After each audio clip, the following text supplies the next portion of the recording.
अस्सलामुअलैकुम, क्या हाल है आप सबके। होप सो आप लोग खैरियत से होंगे। आप लोगों का वेलकम है लर्निंग प्लेटफॉर्म यूट्यूब चैनल पे। तो इस चैनल पे मैं आप लोगों को सिखा रही हूँ बेसिकली टेंसेस और इंग्लिश लैंग्वेज कोर्स। आज मैं आप लोगों के लिए बहुत ही ज़्यादा जो है वो एक टेंस की वीडियो मैं मुकम्मल लेकर आई हूँ, ताकि आप लोगों को इधर उधर से कोई भी टेंसेस के पार्ट देखने ना पड़े। आपकी एक ही टेंस वीडियो में सारे मसले आपके हो जाएं ख़त्म, और एक ही टेंस वीडियो से आप जो है वो तमाम के तमाम टेंसेस अच्छी तरह से सीख लें। तो और टेंसेस को सीखना उतना ही ज़्यादा इम्पॉर्टेंट है जितना ज़्यादा इम्पॉर्टेंट है आपको ग्रामर को सीखना, ठीक है। तो इस वीडियो को देखने के बाद आपकी ग्रामर होने वाली है बहुत ज़्यादा स्ट्रॉन्ग, और आप सीख रहे हैं लर्निंग प्लेटफॉर्म यूट्यूब चैनल पर इंग्लिश ग्रामर कोर्स। तो मेरे साथ एंड तक बने रहिएगा, और इस वीडियो को देखने के बाद आप इतने ज़्यादा अवेयर हो जाएंगे कि आप लोगों को पढ़ाना स्टार्ट कर देंगे, और इंग्लिश ग्रामर से जो आपको चिढ़ होती है वो सारी चिढ़ आपकी ख़त्म होने वाली है। चलें स्टार्ट करते हैं वीडियो को विदाउट एनी वेस्टिंग। बिस्मिल्लाहिर्रहमानिर्रहीम।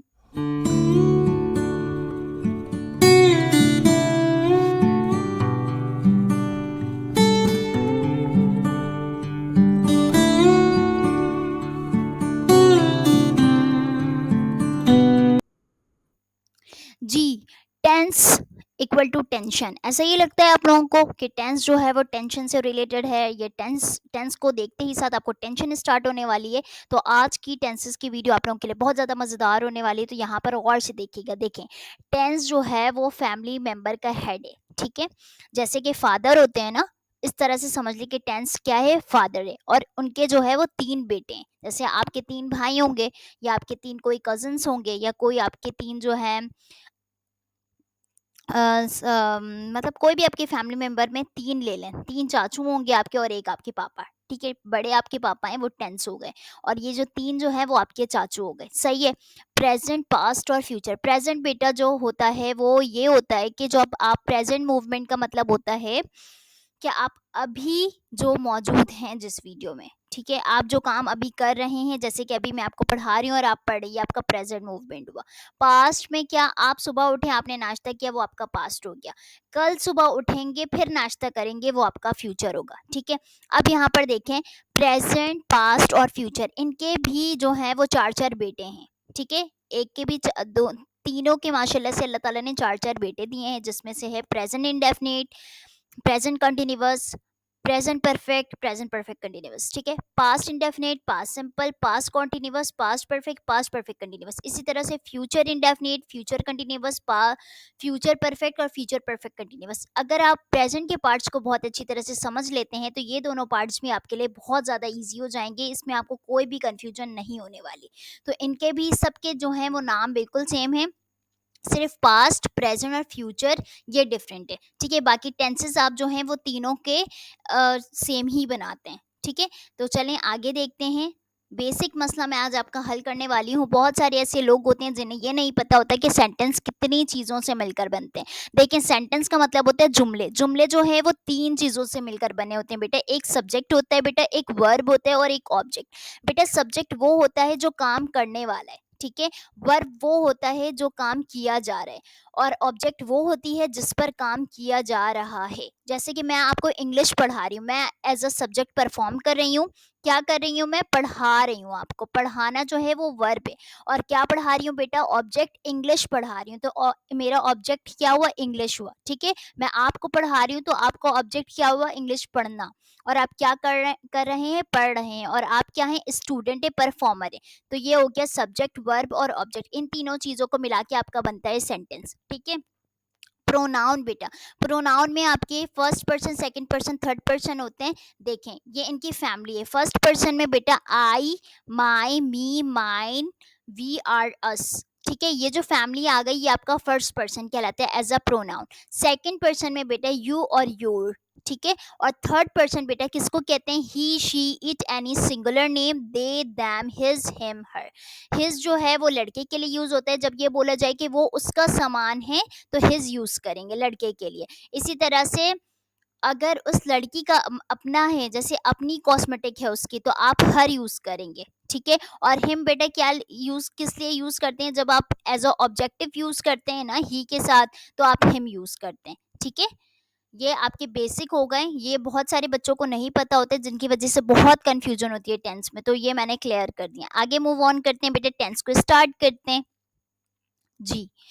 प्रेजेंट इंडेफिनिट बेटा क्या होता है? प्रेजेंट का मतलब होता है अभी जो आपका चल रहा है प्रेजेंट मूवमेंट। इंडेफिनिट से मुराद बेटा ऐसे जुमले जो आप अपने डेली रूटीन में करते हैं इंडेफिनिट होते हैं, ठीक है। सिंपल जैसे कहते हैं, जुमले के आखिर में आता है ता है, ती है, ते हैं, ठीक है। जैसे कि अम्मी खाना पकाती हैं, वो पढ़ाई करती है, आप रोटी पकाती हैं, आप स्कूल जाती हैं। देखें लास्ट में क्या आ रहा है? ती है, और वो काम जो आप अपने डेली रूटीन में फॉलो अप करते रहते हैं वो आपका प्रेजेंट इंडेफिनिट टेंस कहलाता है, ठीक है। प्रेजेंट इंडेफिनिट टेंस का जो अब सेंटेंस स्ट्रक्चर है बेटा वो है सब्जेक्ट, हेल्पिंग वर्ब इसमें नहीं आता, इसमें वर्ब की फर्स्ट फॉर्म यूज होती है। जैसे टेक है तो टेक ही यूज करेंगे, गेट है तो गेट यूज करेंगे, गिव है तो गिव यूज करेंगे। वर्ब में एस या ई एस का इजाफा करते हैं। देखें बेटा ही शी इट एनी सिंगुलर, अगर आपका सब्जेक्ट जो है वो थर्ड पर्सन हुआ तो आप वर्ब में एस या ई एस का इजाफा करते हैं। जैसे वॉश है तो वॉशेज हो जाता है, ठीक है। गेट है तो गेट्स हो जाएगा, गिव है तो गिव्स हो जाएगा, ठीक है। इसी तरह से टेक है तो टेक्स हो जाएगा अगर आपका subject he she it any singular हुआ। और लास्ट में बेटा क्या आ जाता है? ऑब्जेक्ट। यहाँ पर देखिए मैंने एक सेंटेंस लिया है, वो बर्तन धोती है, ठीक है। वो क्या करती है बेटा? बर्तन धोती है। ये आपका अफर्मेटिव सेंटेंस है। और नेगेटिव और इंट्रोगेटिव बेटा वो मैं अलग वीडियो में आपको पढ़ाऊंगी, ठीक है। इसमें हम सिर्फ अफर्मेटिव सेंटेंसेस को डिस्कस ज्यादा करेंगे, बाकी जो है मैंने चारों सेंटेंसेस लिखे हैं वो भी बताती हूँ। वो बर्तन धोती है, वो आपका सब्जेक्ट है, धोना वर्ब है, और क्या धो रही है बेटा? वो बर्तन, तो ये ऑब्जेक्ट हुआ। वो जो धोती है वो लड़की है, तो यहाँ पर मैंने लिया शी, क्या कर रही है? धो रही है। धोने की इंग्लिश होती है बेटा वॉश, और क्या बोला मैंने? थर्ड पर्सन होगा तो आपने ई एस लगाना है जी, बात खत्म बस। ई एस आपने लगाया तो वॉशेज हो गया, क्या धो रही है? बर्तन, शी वॉशेज द डिशेस, ठीक है। नेगेटिव बनाएंगे बेटा तो यहाँ पर देखिए ई एस यहाँ पर लगा हुआ है, और वर्ब की यहाँ पर सिंगल वर्ब सब्जेक्ट जो है वो थर्ड फॉर्म है, ठीक है। तो यहाँ पर आप डू के साथ ई एस लगाते हैं, शी डज नॉट हो जाता है, ठीक है। She does not wash the dishes. अब यहाँ पर देखें मैंने क्या किया है? वॉश से ई एस हटा दिया है, क्योंकि यहाँ पर हमने डू के साथ ई एस का इजाफा किया है। डू और डज यूज होता है, यू के साथ आप फर्स्ट और सेकंड पर्सन के साथ आप डू यूज करते हैं, और थर्ड पर्सन सिंगुलर के साथ आप डज यूज करते हैं। इसी तरह से इंट्रोगेटिव में बेटा आपका डज पहले आ जाएगा, उसके बाद आपने ओवरऑल सेंटेंसेस वैसे ही लिखने हैं, लास्ट में क्वेश्चन मार्क। इसी तरह से बेटा इंट्रोनेगेटिव में भी आपने क्या करना है? हेल्पिंग वर्ब आपका डज जो है वो पहले आ जाएगा, उसके बाद आपका सब्जेक्ट, उसके बाद आपने नॉट लगाना है। जैसे does she not wash the dishes. बेटा इंट्रोनेगेटिव सेंटेंस वो सेंटेंसेस होते हैं जिसमें आप बोलते हैं क्या तुम बर्तन नहीं धोती हो? जब आप इस तरह से सवाल करते हैं ना तो ये आपका इंट्रोनेगेटिव सेंटेंस होता है। और does she wash the clothes, क्या तुम बर्तन धोती हो? जब आप इस तरह से सवाल करते हैं वो आपका इंट्रोगेटिव सेंटेंस होता है, जिसमें आपने लास्ट में क्वेश्चन मार्क लगाना है, लास्ट में होते हैं। आगे चलते हैं जी।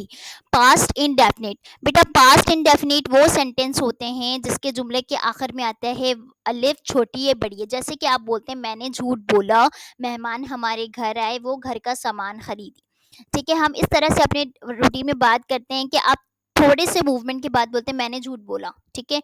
मैंने कपड़े धोए, मैंने खाना पकाया। जब आप इस तरह से सेंटेंसेस यूज करते हैं तो ये आपका बेसिकली पास्ट इंडेफिनिट और पास्ट सिंपल का सेंटेंस होता है, ठीक है।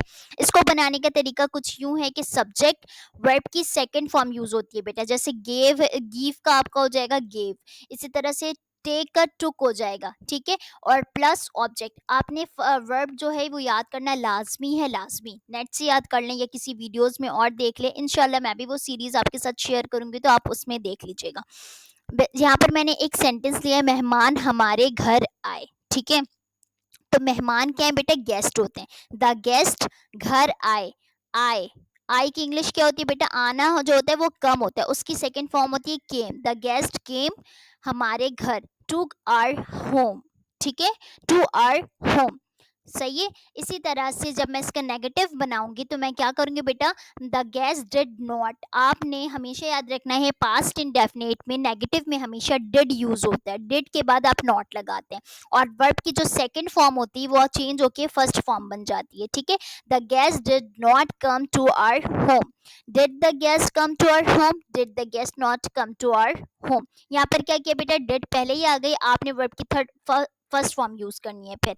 और यहाँ पर भी इंट्रोनेगेटिव में भी आपने डिड लगाया, the guest not come to our house, come to our home. तो यहाँ पर देखें बेटा कम लगाया है, केम को कन्वर्ट कर दिया कम में, क्योंकि यहाँ पर डिड जो है वो डू की सेकेंड फॉर्म है, ये यहाँ पर परफॉर्म करिए सेकेंड फॉर्म का जो है वो स्ट्रक्चर वर्ब का वो ये परफॉर्म करिए। तो इस वजह से आपने यहाँ पर वर्ब की सेकेंड फॉर्म को चेंज करके फर्स्ट फॉर्म कर देना है, ठीक है। आगे चलते हैं बेटा जी। इसके बाद जो है मैं आपको पढ़ाऊंगी फ्यूचर इंडेफिनिट। फ्यूचर इंडेफिनिट बेटा, फ्यूचर इंडेफिनिट किसे कहते हैं? फ्यूचर इंडेफिनिट वो टेंस होता है जो आप मुस्तकबिल में इंडेफिनिट के बारे में बात करते हैं। जैसे कि आप ये काम करेंगे, तो गा गे गी वाली सेंटेंसेस जो होते हैं वो फ्यूचर इंडेफिनिट की होती हैं। ये रट्टा मारने वाली बात होती है, ये रट्टा मारने वाली बात नहीं है। बस आप ये बात कहते हैं, आप अभी दोपहर में बैठे हो तो मैं शाम में फिल्म देखूंगी, मैं खाना खाऊंगी, मैं और खाना खाऊंगी, ठीक है। आप ये अभी बैठकर ये बोल रहे होते हैं कि गा गे गी के मैं अभी पढ़ूंगी, मैं नॉवेल लिखूंगी। तो बेटा ये फ्यूचर इनडेफिनिट जो है वो टेंस कहलाते हैं, ठीक है। अब यहाँ पर इसके अफर्मेटिव आप इस तरह से बनाएंगे कि सब्जेक्ट इसमें हेल्पिंग वर्ब यूज होता है, विल और शैल। आई और वी के साथ आप जो है वो शैल यूज कर सकते हैं, बाकी जो है सारे सेंटेंस के साथ आप विल यूज करें। अगर आपने आई और वी के साथ भी विल यूज करना है तो कोई मसले वाली बात नहीं है, आप कर सकते हैं। वर्ब की फर्स्ट फॉर्म आ जाएगी, ठीक है, प्लस ऑब्जेक्ट। मैंने यहाँ एक सेंटेंस लिया है, मैं नॉवेल लिखूंगी। मैं क्या है बेटा? सब्जेक्ट। लिखना क्या है? वर्ब। और क्या लिखेगी बेटा? वो नॉवेल। ये आपका ऑब्जेक्ट हो गया, ठीक है। तो आपने सबसे पहले सब्जेक्ट लेना है आई। आई के साथ मैंने बोला आप शेल लगा सकते हैं, लेकिन यहाँ पर मैंने विल लगाया क्योंकि ये गलत नहीं है। आई विल, वर्ब की कौन सी फॉर्म आएगी बेटा? फर्स्ट फॉर्म आएगी। तो राइट की जो फर्स्ट फॉर्म होती है वो राइट ही होती है। I will write a novel. Negative बनाऊंगी तो विल के बाद नॉट लगा दूंगी, बाकी सारे सेंटेंस को वैसे ही लिख देना है, सिंपल। जब आप इंट्रोगेटिव बनाते हैं तो आपका हेल्पिंग वर्ब पहले आ जाता है, बाकी सारे सेंटेंसेस आप वैसे ही लिखेंगे, लास्ट में क्वेश्चन मार्क लगा देंगे, सिंपल। उसके बाद इंट्रोनेगेटिव में बेटा आपका हेल्पिंग वर्ब आ गया, उसके बाद सब्जेक्ट फिर नॉट लगाते हैं, या आप ऐसे भी कर सकते हैं, will not I wrote a letter, I write a novel, ठीक है। लेकिन मैंने इस तरह से बनाया है क्योंकि मुझे सेंटेंस ज़्यादा बेटर इस तरह से लगता है, will I not right a novel, ठीक है। तो ये आपके हो गए दोनों इंट्रोगेटिव और इंट्रोनेगेटिव, और लास्ट में क्वेश्चन मार्क लगाना है, लाजमी है, ठीक है, लिख लें। चलें आगे देखते हैं जी। बहुत आसान लगा, बहुत ज़्यादा सिंपल तरीके से आपने इंडेफिनिट यूं झटके में सीख लिया। इसी तरह से प्रेजेंट कॉन्टिन्यूअस। बेटा प्रेजेंट कंटिन्यूअस वो टेंस होता है जो आप अपने प्रेजेंट मूवमेंट में वो काम कर रहे हैं। जैसे कि अभी मैं आपको पढ़ा रही हूँ, ये मेरा प्रेजेंट मूवमेंट है, तो यहाँ पर मैं वो काम कर रही हूँ।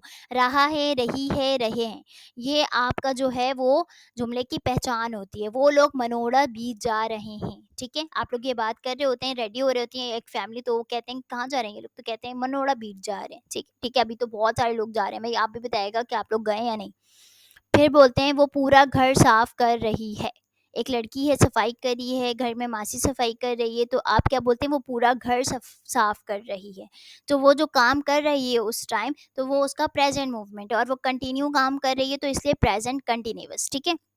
इसको बनाने का तरीका बेहद बेहद आसान है बेटा, बेहद आसान। यहाँ पे आपने अफर्मेटिव सेंटेंस में क्या करते हैं? Subject plus helping verb. Helping verb में बेटा इज, एम, आर। अब सुने बगौर, थर्ड पर्सन के साथ आप इज लगाएंगे, आई के साथ आप हमेशा एम लगाएंगे, और सारे प्लूरल के साथ, जैसे यू के साथ, आई वो यू के साथ, वी के साथ, और आर के साथ, इसी तरह से सारे जो हैं वो फर्स्ट पर्सन सेकंड पर्सन के साथ आप क्या लगाएंगे? आर लगाएंगे। लेकिन सिर्फ आई के साथ जो है आप एम लगाएंगे, आई हमेशा एम के साथ ही आप लगाएंगे, ठीक है। और हेल्पिंग वर्ब इज जो है वो आप थर्ड पर्सन के साथ लगाएंगे, सिंपल। प्लस वर्ब की first form plus ING plus object. First form को आप बेस फॉर्म भी बोलते हैं, प्लस आईएनजी लगाते हैं फिर ऑब्जेक्ट। जैसे कि यहाँ पे मैंने एक सेंटेंस लिया है, अहमद क्रिकेट खेल रहा है। अहमद इज सब्जेक्ट, खेलना इज वर्ब, और क्रिकेट जो है ऑब्जेक्ट है। अहमद, अहमद जो है वो सिंगुलर पर्सन है, तो इज लगाया है, वो क्या कर रहा है? खेल रहा है। प्ले जो है वो फर्स्ट फॉर्म है, आईएनजी लगाएंगे तो प्लेइंग हो जाएगी। और क्या खेल रहा है बेटा? Cricket. Ahmad is playing cricket. Negative बनाएंगे, बहुत सिंपल है, हेल्पिंग वर्ब के बाद नॉट लगा दें, इसके बाद मैंने नॉट लगाया। इसी तरह से अगर आई एम होगा तो आई एम नॉट हो जाएगा, इसी तरह से वी आर नॉट हो जाएगा, ठीक है। बाकी सारे सेंटेंस को वैसे ही लिख देना है। इसी तरह से हेल्पिंग वर्ब आपका पहले आ जाएगा, is Ahmad playing cricket, is Ahmad not playing cricket. Is लगाया, अहमद सब्जेक्ट है, उसके बाद आपने नॉट लगाई, ये आपका इंट्रो नेगेटिव सेंटेंस है प्लेइंग क्रिकेट। लास्ट में दोनों में क्वेश्चन मार्क लगाया तो आपका सेंटेंस हो गया डन। नेगेटिव में कुछ नहीं करते हैं, हेल्पिंग वर्ब के बाद नॉट लगा देते हैं, तो यहाँ पर आपका सेंटेंस हो गया बेटा डन। इसी तरह से जो है अफर्मेटिव सेंटेंस बहुत ईजी है, वो भी मैंने आपको सिखा दिए। अब आगे मूव ऑन करते हैं। जल्दी से पढ़ लिया प्रेजेंट कंटिन्यूअस, जी भाई बहुत जल्दी पढ़ लिया। अब है पास्ट कंटिन्यूअस। बेटा पास्ट कंटिन्यूअस क्या होता है? बेटा पास्ट कंटिन्यूअस से मुराद आपने वो काम अपने पास्ट में किया होता है और वो जारी रहता है। जैसे कि आपने बोला कि मैं पढ़ाई कर रही थी, आप आई किचन में पानी पीने के लिए, आपकी मम्मा ने पूछा क्या कर रही थी, तो आपने बोला मैं पढ़ाई कर रही थी। तो ये रहा था, रही थी, रहे थे, ये जो सेंटेंसेस जो हैं आप बोल रहे होते हैं वो पास्ट कंटिन्यूअस के सेंटेंसेस होते हैं। जैसे कि मैं सो रहा था, बच्चे कोचिंग आ रहे थे, चिड़िया चहचहा रही थी, इसी तरह से मैं बाहर जा रही थी। तो ये आपका जो सेंटेंस कहलाता है ये प्रेजेंट कंटिन्यूअस का सेंटेंस कहलाता है। इसमें बेटा क्या करते हैं, सब्जेक्ट हेल्पिंग वर्ब वॉज और वर ये आप यूज करते हैं, प्लस वर्ब की first form plus ING plus object, बिल्कुल सेम वही है जो आपका प्रेजेंट कंटिन्यूअस है, लेकिन हेल्पिंग वर्ब में यहाँ पर वॉज और वर यूज करते हैं सिंगुलर फॉर्म के साथ, वर्ब की थर्ड फॉर्म के साथ, मतलब singular subject third third third person के साथ, सॉरी सॉरी, थर्ड पर्सन के साथ आपने वॉज लगाना है। He was, she was, Sana was, ठीक है, आई वॉज, आपने सबके साथ क्या लगाया, वॉज लगाया। लेकिन वर जो है सारे प्लूरल के साथ, फर्स्ट पर्सन और सेकंड पर्सन में जितने भी लोग हैं, जितने भी मैंने आपको जो है वो प्रोनाउंस दिखाए, उन सब के साथ जो है आपने वर्ड लगाने हैं, ठीक है। जैसे यहाँ पर मैंने सेम सेंटेंस लिया है, अहमद क्रिकेट खेल रहा था, ताकि आपको बनाना अच्छी तरह से है। कुछ भी नहीं करना है, मैंने यहाँ पे उसमें इज लगाया था, यहाँ पे आपने वॉज लगा दिया। अहमद वॉज प्लेइंग क्रिकेट, ये बस आपका ये पास्ट कॉन्टिन्यूअस बन गया। इसी तरह से यहाँ पर अगर होता कि यू, तो मैं लगाती यू वर प्लेइंग क्रिकेट, के मतलब तुम क्रिकेट खेल रहे थे, ठीक है। तो यहाँ पर वॉज लगाया, और नेगेटिव में देखें क्या किया, वॉज के बाद नॉट लगा दिया। इंट्रोगेटिव में बेटा वॉज आपका पहले आ गया, और इंट्रोनेगेटिव में was Ahmad not playing cricket, last में क्वेश्चन मार्क, सिंपल। अब फ्यूचर देख लेते हैं जी। फ्यूचर कॉन्टिन्यूअस वो टेंस होता है जो आप फ्यूचर में जो है बोल्ड बात कर रहे होते हैं, रहा होगा, रही होगी, रहे होंगे। जैसे कि मैं घूम रहा होऊंगा, वो प्रैक्टिस कर रही होगी। जब आप इस तरह से बातें कर रहे होते हैं तो या आप वो बात बताते हैं, अपने प्रेजेंट मूवमेंट में बैठ के फ्यूचर का अजप्शन कर रहे थे, वो तो ये कर रही होगी, ठीक है। तो आप ये क्या बात कर रहे हैं, फ्यूचर कॉन्टिन्यूअस के बारे में बात करें, ठीक है। तो ये आपका जुमले में आता है, रहा होगा, रही होगी, रहे होंगे। इसको बनाने का तरीका बहुत आसान है, आपने हेल्पिंग वर्ब सिर्फ इसमें भी चेंज करना है, विल और शैल लगाना है, उसके साथ आपने बी लगाना है, सही है। विल और शैल, विल बेटा मैंने जैसे फ्यूचर इंडेफिनिट में बताया कि आप सारी चीज़ों के साथ विल लगा सकते हैं, और शैल आई और वी के साथ यूज़ करना चाहें तो करें, अगर नहीं करना चाहते तो ना करें, कोई मसले वाली बात नहीं है। यहाँ पे सेंटेंस देखते हैं, अहमद क्रिकेट खेल रहा होगा। अहमद जो है अब रहा होगा, ठीक है, आपने ये अजम्पशंस किया है। तो अहमद, उसके साथ विल बी लगा दिया आपने, Ahmad will be playing cricket, Ahmad will not be playing cricket. अब देखें नेगेटिव में आपने क्या किया, विल और बी इस दोनों के बीच में नॉट लगाया, तो आपका नेगेटिव बन गया। इसी तरह से इंट्रोगेटिव में बेटा आप क्या करेंगे, विल अहमद बी, ठीक है, will Ahmad be playing cricket, will not Ahmad be playing cricket, simple. आगे चलते हैं जी। यहाँ पर स्लाइड चेंज हो गई है जी। प्रेजेंट परफेक्ट, बेटा प्रेजेंट परफेक्ट टेंस को सीखना बहुत ज़्यादा लाजमी है, क्योंकि एक आप प्रेजेंट इंडेफिनिट बहुत ज़्यादा बोलते हैं अपने डेली रूटीन में, और एक प्रेजेंट परफेक्ट का काफ़ी यूज़ करते हैं। तो देखिए बेटा यहाँ पर कुछ भी नहीं करना है, जुमले के आखिर में आपका आता है चुका है, चुकी है, लिया है, किया है, वो काम जो आप अपने आप मुकम्मल हो, जो आपका मुकम्मल हो जाए। जैसे कि आपको बोला जाता है कि सफाई कर लें, जब आप सफाई कर चुके होते हैं तो बोलते हैं मैंने सफाई कर लिया है। जब आप इस तरह से अपने काम को जो है मुकम्मल होने के बाद शो करवाते हैं, तो वो आपका टेंस कहलाता है प्रेजेंट परफेक्ट का, मतलब प्रेजेंट मूवमेंट में वो काम परफेक्टली तौर पे कर देना, वो प्रेजेंट परफेक्ट टेंस कहलाता है, ठीक है। इसको बनाने का तरीका ये है, सब्जेक्ट हेल्पिंग वर्ब बेटा हैज़ और have, verb singular third person के साथ आपने हैज़ यूज़ करना है, बाकी सारे पर्सन के साथ आप हैव लगाएंगे। फर्स्ट और सेकंड पर्सन के साथ आप हैव लगाएंगे, बाकी सारे थर्ड पर्सन के साथ आप हैज़ लगाएंगे। वर्ब की थर्ड फॉर्म आ जाएगी प्लस ऑब्जेक्ट। सिंपल वर्ब की थर्ड फॉर्म यूज़ होती है सारे परफेक्ट में। ठीक है, जैसे एक सेंटेंस मैंने लिया है, वो अपना इम्तिहान पास कर चुकी है। शी, ठीक है, कर चुकी है तो लड़की है। शी थर्ड पर्सन है बेटा, तो हैज लगाएंगे। पास जो है वो फर्स्ट फॉर्म है, थर्ड फॉर्म क्या है, पास्ट। और क्या पास किया उसने, अपना एग्जाम, हर एग्जाम। नेगेटिव बनाएंगे, कुछ नहीं करना है, हैज के बाद नॉट लगा देना, बाकी सारे सेंटेंसेस वैसे ही आ जाएंगे। इसी तरह से इंट्रोगेटिव में बेटा आपने हैज पहले लगाया, बाकी सारे सेंटेंसेस को वैसे ही लिख दिया, लास्ट में क्वेश्चन मार्क। इसी तरह से बेटा इंट्रोनेगेटिव में has she not, helping verb, उसके subject plus not plus verb की third form plus object. Has she not passed her exam, last में क्वेश्चन मार्क। ठीक है, पास्ट परफेक्ट देखते हैं।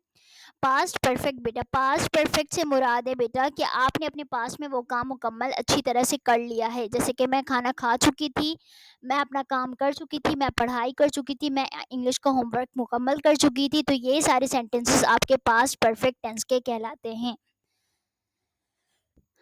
जी, तो यहाँ पर करने का प्रेजेंट में वो काम आप उसके बारे में बात करते हैं। ठीक है, यहाँ पर आपको सेंटेंस स्ट्रक्चर इस तरह से करना है कि सब्जेक्ट हेल्पिंग वर्ब में सिर्फ हेड यूज़ होता है, चाहे फर्स्ट पर्सन हो, सेकंड पर्सन हो, थर्ड पर्सन हो, यहाँ पर टेंशन खत्म, सिर्फ हेड यूज़ होगा। प्लस वर्ब की थर्ड फॉर्म प्लस ऑब्जेक्ट। जैसे यहाँ पर मैंने लिखा वो अपना इम्तिहान पास कर चुकी थी। यहाँ पर आप सोच रहे होंगे कि मैं सेम सेंटेंस ले रही हूँ, मैं सिर्फ आपको फ़र्क वाज़ेह कर रही हूँ कि कैसे प्रेजेंट में होते हैं, कैसे पास्ट में होते हैं और कैसे फ्यूचर में, ताकि आपको अच्छी तरह से समझ आए। ठीक है, तो यहाँ पर शी वैसे आ गया, हेल्पिंग वर्ब सिर्फ चेंज होगा बेटा, हैड आ गया बस। She had passed her exam, she had not passed her exam, had she passed her exam, had she not passed her exam. सिर्फ गेम हेल्पिंग वर्ब का, हेल्पिंग वर्ब चेंज हुआ, आपका tense अपने आप चेंज हो गया। कोई हार्ड एंड फास्ट रूल नहीं है, कोई टेंशन वाली बात नहीं, आपको आ गया होगा। ठीक है, आगे मूव ऑन करते हैं, फ्यूचर परफेक्ट को देखते हैं। फ्यूचर बेटा क्या होगा, फ्यूचर परफेक्ट का मतलब है कि फ्यूचर में आप बैठ कर वो बात कर रहे होंगे कि मैंने वो काम कर लिया होगा। ठीक है, जैसे कि वो अपनी पढ़ाई कर चुकी होगी, सही है, मैंने अपना इम्तिहान पास कर लिया होगा, इम्तिहान हो चुके होंगे। आप जैसे इस तरह से बातें करते हैं ना, तो ये आपका फ्यूचर परफेक्ट टेंस कहलाता है। ठीक है, जैसे कि यहाँ पर मैंने लिया है sentence structure, subject helping verb बेटा विल और शैल यूज होता है। फ्यूचर में सिर्फ यही दोनों हेल्पिंग वर्ब यूज होते हैं, प्लस आपने हैव लगाना है, क्योंकि यहाँ पे परफेक्ट की बात हो रही है, तो हैज हैव की फैमिली जरूर आएगी, तो इसमें सिर्फ हैव आता है। ठीक है, हैज का यूज नहीं करना है, विल हैव और शैल हैव प्लस वर्ब की थर्ड फॉर्म प्लस ऑब्जेक्ट। अब यहाँ पर मैंने लिखा है वो अपना इम्तिहान पास कर चुकी होगी, तो शी विल हैव। ठीक है, क्या लगाया, विल हैव। शैल हैव अपने आई के साथ और वी के साथ शैल हैव यूज करना है, बाकी थर्ड पर्सन के साथ जहाँ पर आपने विल हैव यूज करना है, pass her exam. She will not have, अब नॉट लगाना है, तो इन दोनों के बीच में जो है आपने नॉट लगाना है। इसी तरह से इंट्रोगेटिव में बेटा आपका विल पहले आ जाएगा, फिर आपका सब्जेक्ट आएगा, फिर आपने क्या करना है, will she have passed her exam, will she not have passed her exam. Will she not have, not के बाद हैव लगाना है। इसी तरह से विल शी हैव, पहले हेल्पिंग वर्ब फिर सब्जेक्ट फिर आपने हैव लगाया, और बाकी आपने सारे सेंटेंस को वैसे लिख दिया। अब चलते हैं बहुत मोस्ट इंपॉर्टेंट सेंटेंस की तरफ, जो है प्रेजेंट परफेक्ट कंटिन्यूअस। बेटा प्रेजेंट परफेक्ट कंटिन्यूअस वो टेंस होता है आपका जो जिसमें आप वक्त का जिक्र कर रहे होते हैं कि अगर ये काम स्टार्ट हो रहा है तो ये कब से स्टार्ट हुआ है। ठीक है, जब आप वक्त का जिक्र कर रहे होते हैं, इसमें रहा है, रही है, रहे आता है, और साथ में वक्त का भी जिक्र होता है कि ये काम कब से हो रहा है। जैसे कि सब्जेक्ट, जैसे कि मैं 2020 से पढ़ा रही हूँ। ठीक है, मैं ये जो काम कर रही हूँ वो 2020 से करते हुए आ रही हूँ और परफेक्टली कर रही हूँ, तो ये आपका प्रेजेंट परफेक्ट कंटिन्यूअस का सेंटेंस होता है। ठीक है, इसमें आपने कुछ नहीं करना है, सब्जेक्ट हेल्पिंग वर्ब हैज और have plus been plus verb की third first form plus ING plus object plus sense और फोर। ठीक है बेटा, आपने इसमें हेल्पिंग वर्ब हैज और हैव यूज करनी है जो आप परफेक्ट में यूज करते थे। हैज आपने थर्ड पर्सन के साथ लगाना है, बाकी फर्स्ट और सेकंड पर्सन के साथ हैव लगाएंगे, प्लस बीन जरूर ऐड करेंगे। इसमें दो चीज़ों का इजाफा हो जाता है, एक सेंस और एक फोर। पॉइंट ऑफ टाइम जिसमें आपको एग्जैक्टली टाइम पता हो, जैसे कि जनवरी 2020 से 3 बजे से पीर के दिन से, तो यहाँ पर आप सिंस लगाएंगे क्योंकि आपको यहाँ पर एग्जैक्टली टाइम मेंशन है। और फोर बेटा वहाँ लगाते हैं जहाँ पर आपको टाइम का नहीं पता होता और ड्यूरेशन ऑफ टाइम हो पता होता है कि ये जो काम हो रहा है ये कितने महीने से हो रहा है, कितने साल से हो रहा है, कितने घंटे से हो रहा है, कितने दिन से हो रहा है। ठीक है, तो ये ड्यूरेशन ऑफ टाइम में आप फोर लगाते हैं और पॉइंट ऑफ टाइम में आप क्या लगाते हैं बेटा, सिंस लगाते हैं। जैसे वो 2020 से मेरे घर आ रहा है, वो क्या है बेटा, ही लड़का है, ही हैज, थर्ड पर्सन है तो हैज लगाया, ही हैज बीन। ठीक है, कमिंग, फॉर की फर्स्ट फॉर्म आने की इंग्लिश होती है कम, और आईएनजी लगाएंगे तो बेटा क्या हो जाएगी, coming, he has been coming to my house since 2020। इसी तरह से नेगेटिव बनाएंगे तो हैज नॉट बीन, हैज और बीन के बीच में आपने नॉट लगाना है तो ये आपका नेगेटिव हो जाएगा। इसी तरह से इंट्रोगेटिव में बेटा क्या करेंगे, आपका हेल्पिंग वर्ड पहले आ जाएगा, बाकी सारे सेंटेंस को आपने वैसे ही लिख देना है। इसी तरह से इंट्रोनेगेटिव में बेटा has he not been coming to my home since 2020, आपने हैज़ ही नॉट बीन लगाया। ठीक है, यहाँ पर इस तरह से आपने स्ट्रक्चर करना है। जब बाकी पास्ट परफेक्ट कंटिन्यूअस देखते हैं, देखें पास्ट परफेक्ट कंटिन्यूअस में भी वो ही करते हैं कि जुमले के आखिर में रहा था, रही थी, रहे थे आते हैं, लेकिन ये बताते हैं कि आप जो काम कर रहे थे वो आप पास्ट में कब से कर रहे थे। जैसे कि मैं 2020 से पढ़ा रही थी। ठीक है, तो यहाँ पर कुछ भी नहीं करना है, हेल्पिंग वर्ब आपका बेटा हैड आ जाएगा, बाकी सारे जो है स्ट्रक्चर वैसे ही रहेंगे। हैड, जैसे कि वो मेरे घर 2020 से आ रहा था तो he had been coming to my house since 2020, यहाँ पर हैड बीन लगा दिया, कुछ नहीं किया, बाकी सारे सेंटेंस वैसे ही हैं। नेगेटिव में हैड और बीन के बीच में नॉट लगाया। इसी तरह से इंट्रोगेटिव में बेटा आपका हैड पहले आ गया, बाकी सारे सेंटेंसेस को आपने वैसे ही लिख दिया। इसी तरह से इंट्रोगेटिव में बेटा had he not been, had he, पहले आपका हैड जो है हेल्पिंग वर्ब आ गया, ही आपका सब्जेक्ट है, not been coming to my home since 2020। Future perfect continuous देखते हैं। जी, फ्यूचर परफेक्ट कंटिन्यूअस वो टेंस होता है बेटा जिसमें जुमले के आखिर में आता है रहा होगा, रही होगी, रहे होंगे, और इसमें आप प्रेजेंट में टाइम के मुताबिक फ्यूचर में आप उस वक्त क्या कर रहे होंगे ये बता रहे होंगे। जैसे कि मैं बोलती हूँ कि अभी मैं स्कूल में हूँ और लेकिन मैं 2024-2028 में यूनिवर्सिटी में पढ़ रही होंगी, तो ये अजप्शन कर रही हूँ ना बेटा, अभी ये चीज़ हो रही नहीं है लेकिन मैं अजप्शन कर रही हूँ, तो ये आपका फ्यूचर परफेक्ट कंटिन्यूअस टेंस कहलाता है। इसमें हेल्पिंग वर्ब जो है बेटा विल, शैल, उसके साथ आप हैव बीन लगाते हैं। क्या लगाते हैं, हैव बीन, बाकी सारी चीज़ें वैसे ही आ जाएंगी। He will have been, she वो he will have been, I shall have been. ठीक है, जैसे वो मेरे घर 2020 से आ रहा था तो मैं यहाँ पर क्या करूँगी, हेल्पिंग वर्ड चेंज कर दूंगी, he will have been coming to my home since 2020। ठीक है, he will not have been coming to my home since 2020, will he have been coming to my home since 2020, will he not have been coming to my home since 2020। कुछ नहीं किया बेटा, will have been लगाया और negative में will not have been, will not लगाना है, फिर हैव बीन आपने लिखना है। इसी तरह से इंट्रोगेटिव में सिर्फ विल आपका पहले आएगा, फिर आपने क्या लगाना है, ही हैव बीन। इसी तरह से will he not have been. ठीक है, बाकी सारे सेंटेंसेस वैसे ही रहेंगे। मैंने जो है वो आपको इतने डीप में समझाने की कोशिश नहीं की, ऊपर ऊपर से पढ़ाई है, मेन पॉइंट पढ़ाई है ताकि उस चीज़ को पकड़े और आपको टेंशन से जो है वो निजात मिल जाए, बल्कि मतलब कि टेंसेस से आपको आज़ादी मिल जाए और आप अच्छी तरह से टेंसेस भरपूर तरीके से वो समझ पाएँ, वो भी एक वीडियो में। तो होप्स हो कि इतनी जल्दी जो है वो यूट्यूब पर फर्स्ट टाइम जो है वो पूरे टेंसेस का खुलासा हुआ है। तो अपना बहुत ज़्यादा ख्याल रखिएगा, मुझे दुआ में याद रखिएगा, ताकि मैं आप लोगों के लिए इसी तरह से मज़ेदार मज़ेदार वीडियोज़ बनाते रहूँ। अपना ख्याल रखें जी, अल्लाह हाफिज़।